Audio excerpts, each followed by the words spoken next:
വീണ വിജയൻ തെക്കണ്ടിൽ വീണ വിജയനുമായി ബന്ധപ്പെടുത്തിയിട്ടുള്ള കേസ് പുതിയ മാനം തേടുകയാണ്, പുതിയ ഡയമെൻഷനിലേക്ക് മാറുകയാണ്, പുതിയ ക്യാൻവാസിലേക്ക് മാറുകയാണ്.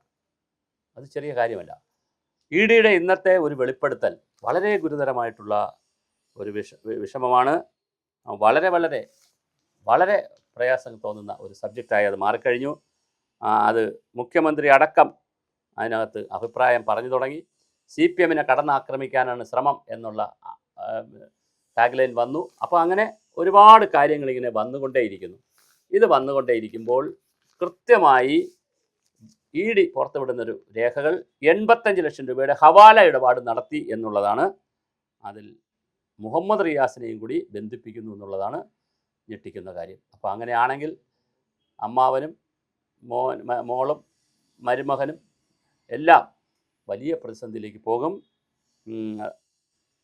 മാസപ്പടി കേസിൽ അന്വേഷണം നേരിടുന്ന വീണ വിജയൻ്റെ ഇടപാടുകൾ നടന്നപ്പോൾ അത് പരിശോധിച്ച എൻഫോഴ്സ്മെൻറ്റ് ഡയറക്ടറേറ്റ് 20.5 കോടി രൂപയുടെ ഇടപാടുകളുടെയും 85 ലക്ഷം രൂപ ദുബായിലേക്ക് അയച്ചതിൻ്റെയും വിവരങ്ങളുണ്ടെന്ന് ഇ ഡി പറയുകയാണ്. അപ്പോൾ അതിൽ 85 ലക്ഷം രൂപ ഹവാല ഇടപാടാണെന്ന് പറയുന്നു. എങ്കിൽ ഇതിൻ്റെ കളിമാറും കഥ മാറും. ഫെമ നിയമങ്ങളൊക്കെ അനുസരിച്ച് ഒരുപാട് വർഷം ജയിലിൽ കിടക്കേണ്ടി വരും. വളരെ വലിയ ജാമ്യം കിട്ടാൻ സാധ്യതയില്ല. അറസ്റ്റ് ചെയ്താൽ വളരെ വലിയ ഗുരുതരമായ പ്രതിസന്ധിയിലേക്കാണ് പോകുന്നത്. മെയ് 27 വീണയിൽ നിന്ന് പിടിച്ചെടുത്ത രേഖകളിലാണ് വീണ കൈപ്പടയിൽ എഴുതിയ കണക്കുകളുള്ളത്. പണം കൈകാര്യം ചെയ്യുന്നവരുടെയും ചെലവ് അയച്ചവരുടെയും കൈമാറിയവരുടെയും പേരുകളും ദുബായിലേക്ക് അയച്ചതിൻ്റെ വിവരങ്ങളും എല്ലാം ആ കൈകൊണ്ടെഴുതിയ ഡയറിയിലുണ്ട്. UAE ഇന്ത്യൻ കറൻസികളാണ് UAEക്ക് ഇന്ത്യൻ കറൻസികളാണ് കൈമാറിയത്.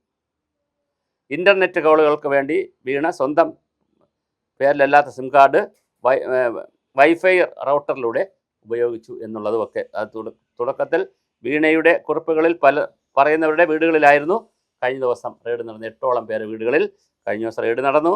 നിരവധി ഡിജിറ്റൽ തെളിവുകൾ അവർ പിടിച്ചെടുത്തിട്ടുണ്ട്. 15 വർഷത്തിനിടെ CMRL 1.182 കോടി രൂപയുടെ ചെലവുകൾ നടത്തിയെന്നാണ് കണ്ടെത്തൽ. വീണയുടെ കമ്പനിയായ എക്സാലോജിക്കിന്